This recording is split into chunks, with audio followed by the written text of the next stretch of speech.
Welcome back to Chow Time Pods. Your host, Red. I got videos today from Alexander Grace. You guys actually sent me this one. Modern relationships between men and women are dysfunctional, but to understand why, we cannot examine them through the lens of emotion or morality. We need to look at something far more fundamental: our biology. If you look at the natural world, you'll see that there are three distinct categories that demonstrate how two organisms relate to each other. The first is competition, where you are fighting over a limited resource. This is the lion and the hyena fighting over the same carcass. One party's gain is the other party's loss. This dynamic is the classic power struggle, where one needs to dominate your competitor in order to succeed. The next model is symbiosis, where two organisms cooperate with each other for mutual benefit. This is the bee and the flower, where the bee gains food and the flower gains a method of propagation. By working together, both organisms thrive far more effectively than they would working in isolation. And this should be our ideal model for romantic relationships. Makes sense. But regrettably, modern relationships more often fall into the third category: parasitism. This is the dynamic where one organism, the parasite, benefits at the expense of the other, the host. I wonder which one's the parasite. This is not a competition and it is not a mutual benefit. The host provides the resources and the parasite contributes nothing. It is absolutely crucial to understand that parasitism is not a mistake of nature. Some estimates suggest that up to 70% of all biological life engage in parasitism as a strategy at some point in their life cycle. The mistake made by many modern men is believing that they are immune to these natural laws. They naturally believe that all romantic relationships are symbiotic in nature, unaware of the... You would want to think that, right, Alex? You know, like you want to assume that you got with someone, you picked a partner that is willing to put in work that you're willing to put in. It's just logical. danger that they may have a parasite that is benefiting at their expense. Through this lens, it completely recontextualizes their relationship, as it's not merely malfunctioning or broken as a symbiotic exchange, but the relationship is actually fulfilling its intended purpose for the parasite. This is not to say that parasitism is what is intended for human relationships.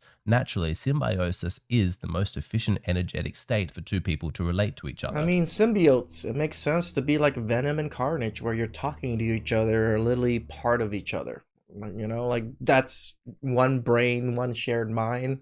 It makes sense to why things would thrive better when you go that route. The reason why the human species, like so many other creatures on this planet, have divided into the dichotomy of male and female is to allow for functional specialization. Men and women evolved to be distinctly different from each other and to have superior strengths in certain domains. That way, when cooperating, their union becomes more effective than the mere sum of their parts. It is precisely the evolved differences between men and women that prevents competition, because when two organisms are identical, there is no need to cooperate. Neither has something that the other desires. True symbiosis requires a differentiation that is complementary. One party provides what the other lacks. The masculine and feminine archetypes in their uncorrupted forms fit this archetype perfectly. This is the lock and key model. The man in the relationship provides structure, stability, direction, while the woman provides nurturing and emotional attunement. The masculine protects the feminine, while the feminine restores the masculine. It is a closed-loop energy system that is self-sustaining. However, this process of natural symbiosis has experienced a cultural disruption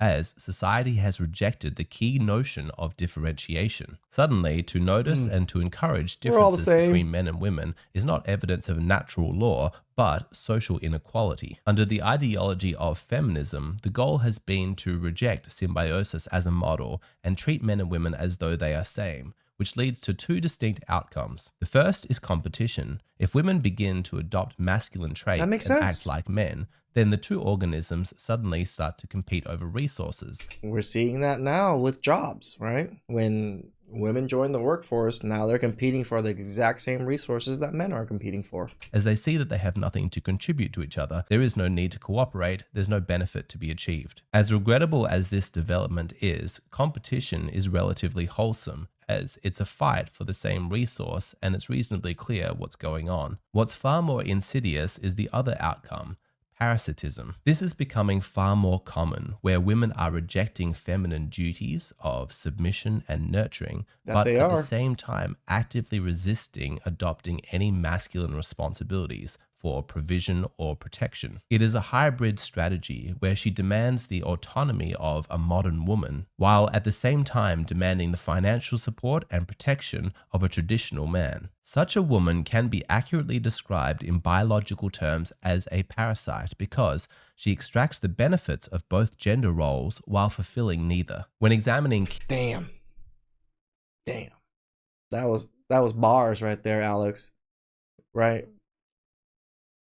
Gets the benefit of both genders, but does not fit in either role. key areas of modern relationships with regards to Diabolical. how men and women relate to each other, we regrettably find that parasitism is frighteningly common. Looking at stress and tension Once he said it and kind of explained a little bit of it, I could just like go into my Rolodex of all my friends that are couples. I'm like, I see it. in a relationship, in a competitive model, this looks like man and woman fighting, frequent arguments over who is right, keeping grievance scorecards. Disagreements become a war where the objective is to annihilate the enemy. This is obviously dysfunctional, as what is intended in nature is a symbiotic model where two people work together, using disagreements as an opportunity to learn from each other, to gain new perspectives, and to co-regulate. But for many men, it is the parasitic model that most accurately describes their relationship, where the woman is granted free rein to dump her anxiety and stress onto the man, regulating herself by destabilizing him,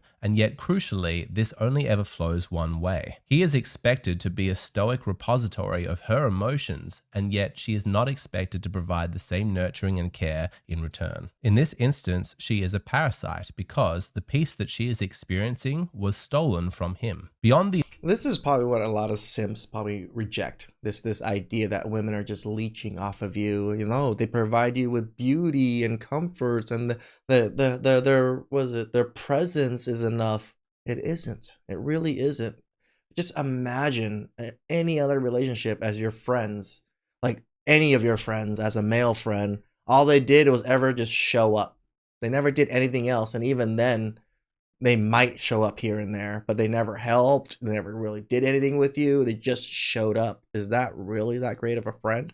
emotional sphere, it's also in the practical details of many relationships that you can see this model of parasitism at play. In a competitive model, a relationship looks like transactional scorekeeping. I did this yesterday, so you need to do this today. There is no Yes. good faith, and it results in frequent arguments as each partner is chronically anxious that they're doing more than their fair share. In a symbiotic model, there is no expectation that the man and woman's contributions perfectly match a 50-50 split. Instead, roles and duties are assigned to each person based on competence. If the man is more skilled at generating resources and the woman is more skilled at domestic management, then the relationship naturally maps onto the provider, stay-at-home wife dynamic. And though it also features some level of differentiation, the parasitic model, by contrast, features strategic incompetence. In that model, the woman You're just so strong. I'm too weak to do it. actively exaggerates the level of anxiety and overwhelm that she is experiencing in order I'm just not good with finance. It just gives me so much anxiety. to encourage the man to take on a more parenting role where he's responsible not only for his needs but also for hers. Sadly, many men do not realize that they are living with a parasite because on the surface, this can look like traditional femininity. When a woman says, "I want a man to take care of things," it can awaken that ancient masculine instinct to care for a woman.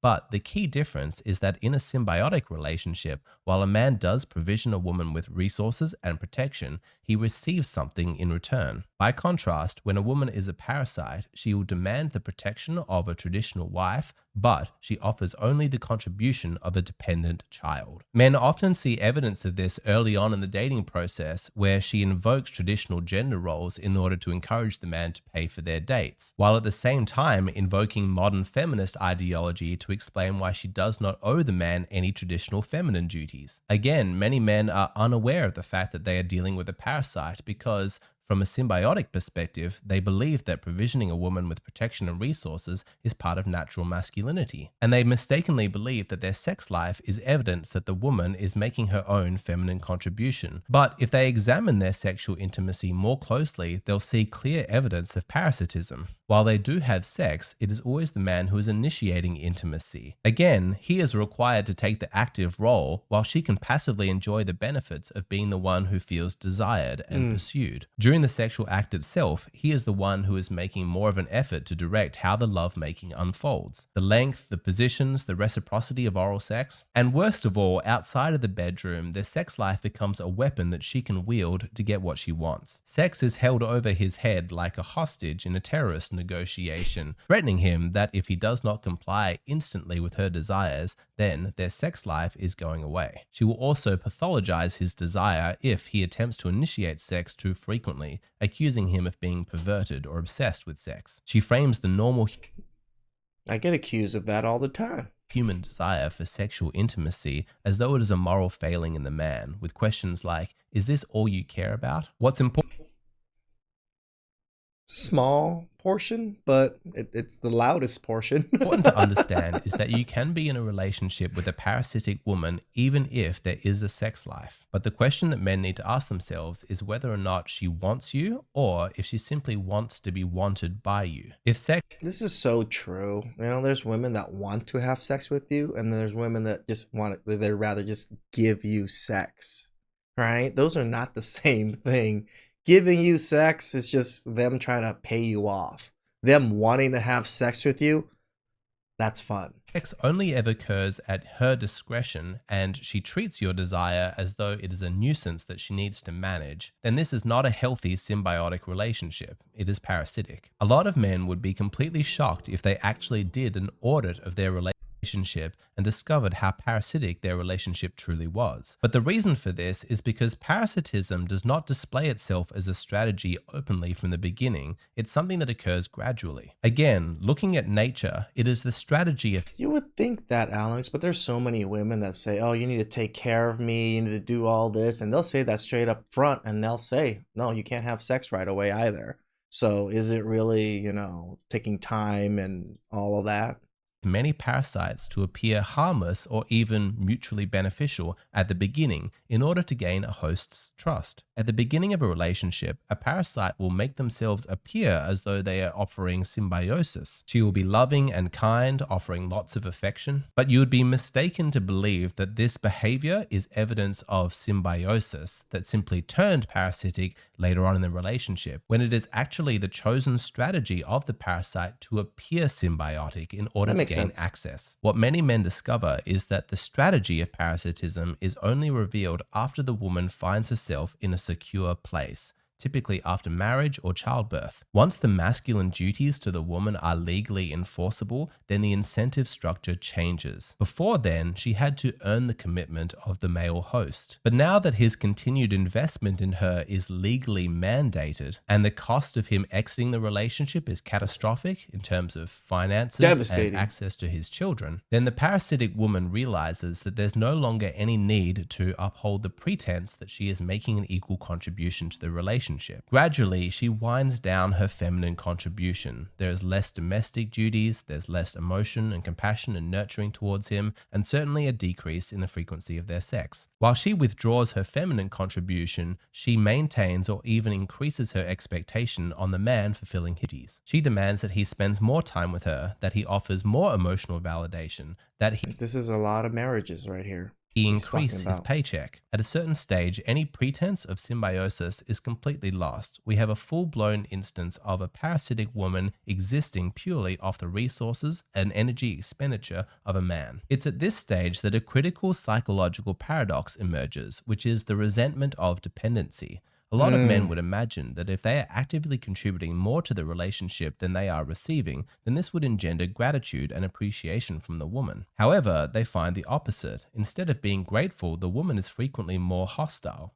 This is because deep down she understands that she's the beneficiary of an unequal relationship. She knows that she's not pulling her weight. She is aware of the imbalance, but in order to protect her ego, she reframes the narrative and casts the man as a villain. If she can successfully paint the man in a negative light, casting him as the one who is exploitative or selfish, then suddenly all of the gifts that he provides for her is seen as reparations out of the guilt that he must necessarily feel. She convinces herself that she is not a parasite, she is simply a victim. This self-deception is one of the hardest parts for a man to psychologically untangle, because if he senses that something is out of balance in his relationship, he might ask the woman about their dynamic, seeking validation of his suspicions. But if the woman has truly convinced herself that she is not a parasite, that she is simply a victim, then she's going to respond to any inquiry with anger. His concerns will simply be reframed as further evidence of his inherent defectiveness, further validating her requirement of reparations. If the man ever does try and establish a clear boundary with regards to finances or domestic duties, he will find that a parasite does not easily detach. A parasite is terrified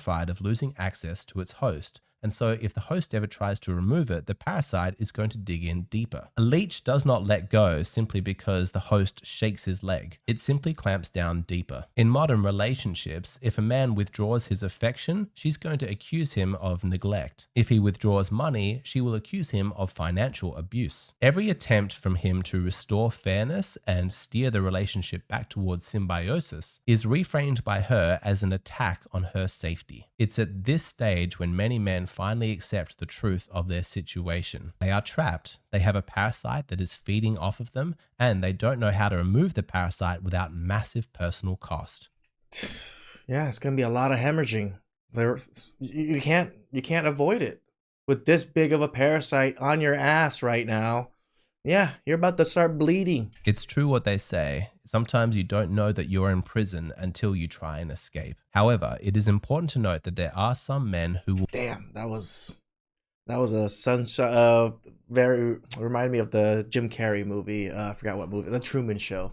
That bar that he just put out there reminded me of the Truman Show. Yeah, you don't know that you're in a jail until you try to leave.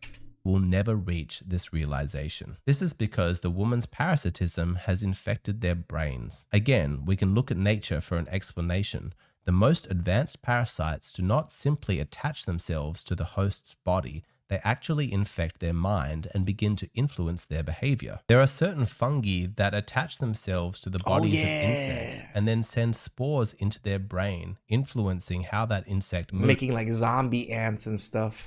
ultimately guiding them to a certain place in the rainforest so that the spores of the fungus can reproduce more effectively. In that instance, the fungus ends up killing the insect, but there are many parasitic relationships that actually require the host to continue to live. If the host organism perishes, then that's the end of the parasite's access to resources. It reminds me of that one fish thing that eats up like fish's tongues and then becomes their tongue. Oh, now that one, is that parasitic or actually useful because it becomes their tongue? So they're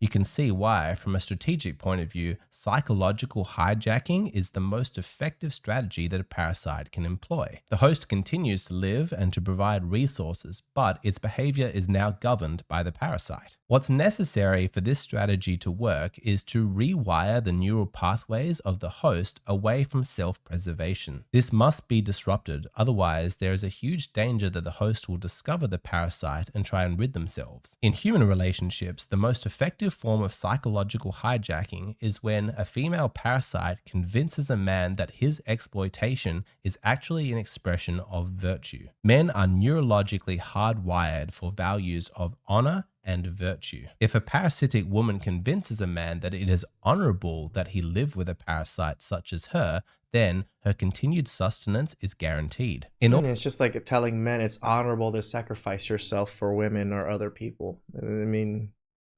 it gets us. In order to enforce this, a woman will use tools of guilt and shame anytime a man tries to assert his independence or request reciprocity. If he asks for his boundaries to be respected or asks for her to match his contribution and she shames him, telling him that he is selfish and that his requests are evidence of a moral failing, over time he begins to doubt his own natural instincts for justice and equality. Eventually, he starts to believe that him noticing the parasitic nature of the relationship is in and of itself an expression of his own internalized toxicity. The ultimate Ooh. goal of the female parasite Is this what simps are kind of going through? Is this what they feel, that they have their own internal misogyny or is something? to replace her mind in exchange of his own as the moral compass. It actually does kind of make sense, because a lot of these men were raised by women.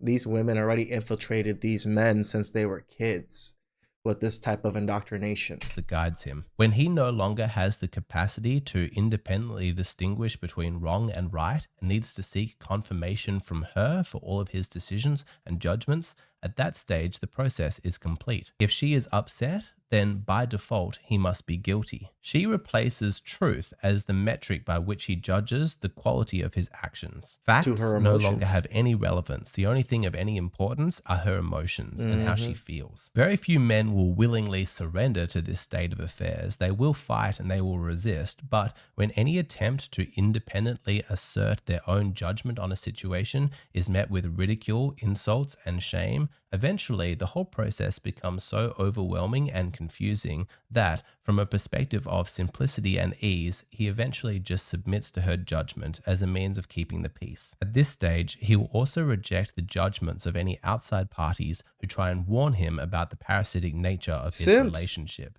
If he has good friends or even family members who try and warn him against the woman, so deep has the female parasite infected his mind that he will begin to see those concerned parties as threats. He then begins to isolate himself from any outside parties and falls deeper into the trap that the female parasite has set. Understandably, many men are reluctant to use language like this to describe their or other people's relationships. To use such cold biological terminology feels dehumanizing. However, men make a huge mistake when they imagine themselves to be immune from the laws of nature. Parasitic relationships are not rare, and they are not evidence of symbiosis that has gone awry. For many organisms in nature, parasitism is the strategy. And at a societal level, we have seen widespread efforts to try and reframe traditional masculine values in order to fit into the parasitic model. But if you as a man refuse to play host to a parasite, that does not impugn your masculinity or your honor. If a woman approaches a relationship with you in the same way that a parasite approaches a host, you do not owe anything to her. She is not entitled to live off your energy. And for any man who discovers that his relationship is parasitic, he needs to understand that there is no amount of love that can cure a parasite. The only cure is to detach the host. It's funny how we always kind of go back into the ability to walk away. That is, again, the most powerful thing that men have. The ability to sacrifice those things, the ability to hemorrhage your ass off while, removing the parasite because you don't care anymore. That's all. Other than that, laws, systems, society works for women. The only thing we have is the ability to control ourselves. Please like, subscribe, comment down below. I really appreciate that, and catch you guys next time. Ciao.